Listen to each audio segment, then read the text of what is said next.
नमस्कार साथियों, स्वागत है आपके अपने YouTube चैनल पर। जैसा कि आप देख सकते हो, आज टेबल पर हमने मॉक्सल इंजेक्शन को लिया है। मॉक्सल 3 ग्राम और 4 ग्राम में आता है, यानी 3000 मिलीग्राम और 4000 मिलीग्राम में।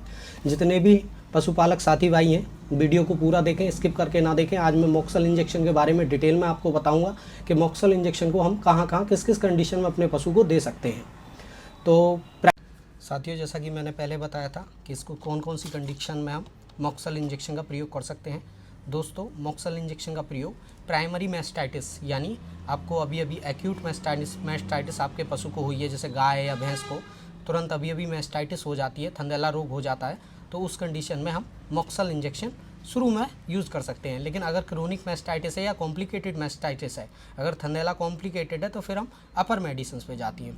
दूसरी कंडीशन ये होती है, अगर आपके पशु को किसी भी प्रकार की कोई गांठ है, उस गांठ में आपने चीड़ा लगवा दिया है और बैक्टीरियल इन्फेक्शन से आप पशु को बचाना चाहते हैं और एंटीबायोटिक का यूज़ करना चाहते हैं, तो आप मॉक्सल 3 ग्राम या 4 ग्राम इंजेक्शन यूज़ कर सकते हैं। ये बहुत अच्छी दवाई है और इकोनॉमिकल भी पड़ती है। अगर पेनिसिलिन से अगर ऊपर जाना चाहते हैं, पीपी पेनिसिलिन से ऊपर जाके आप मॉक्सल इंजेक्शन का प्रयोग कर सकते हैं ऐसी कंडीशन में। कई बार छोटे पशुओं में या बड़े पशुओं में मैंने देखा है कि कानों में से मवाद आता रहता है, ठीक है, ओटाइटिस मीडिया उनको हो जाती है या फिर कानों में से मवाद आता रहता है। उस कंडीशन में आप मॉक्सल इंजेक्शन प्रयोग कर सकते हैं, बहुत अच्छा रिजल्ट आता है।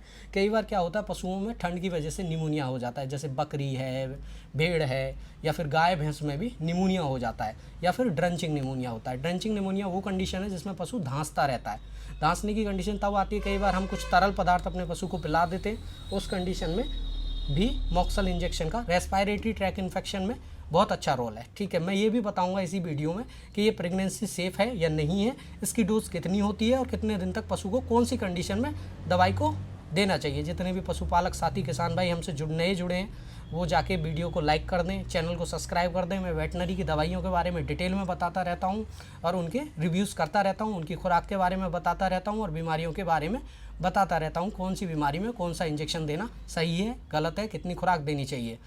तो साथियों, सब्सक्राइब करने का कोई भी चार्ज नहीं लगता यूट्यूब पे। आप सब्सक्राइब कर दोगे, बेल आइकन को दबा दोगे तो नोटिफिकेशन आप पे जाएगा, तो हमारी वीडियो आती आपको तुरंत मिलेगी। साथियों, अभी बात कर रहे थे डिजीज़ में, पहले मैंने बताया अमोक्सिलिन मॉक्सल इंजेक्शन को, अमोक्सिलिन क्लोक्सासिलिन के मॉक्सल इंजेक्शन को हम कैसे यूज़ कर सकते हैं। मैस्टाइटिस की कंडीशन बताई, कान बहने की कंडीशन बताई, तीसरी कंडीशन निमोनिया बताई, चौथी कंडीशन होती है दोस्तों एफएमडी की कंडीशन। कई पशुओं में जब एफएमडी रोग फैल जाता है तो उस कंडीशन में भी ये बहुत अच्छा काम आता है। जिन पशुओं को मुँह में घाव हो जाता है या फिर पैरों में घाव हो जाते हैं, उस कंडीशन में भी ये बहुत अच्छा एंटीबायोटिक का काम करता है। ये इकोनॉमिकल भी पड़ता है और अच्छा भी है। कई पशुओं को गलघोंटू रोग हो जाता है, उस कंडीशन में भी आप एंटीबायोटिक में अमोक्सिसिलिन क्लोक्सासिलिन सोडियम इंजेक्शन अपने पशु को लगवा सकते हैं। निमोनिया की कंडीशन में हमने बता दिया।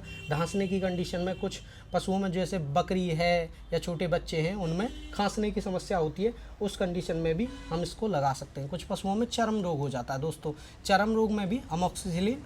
दोस्तों, अगर आपके पशु को डायरिया की कंडीशन है तो डायरिया की कंडीशन में भी, लेकिन एक बात का हमें ध्यान रखना है, अमोक्सिलिन का एक विपरीत प्रभाव भी डायरिया ही होता है।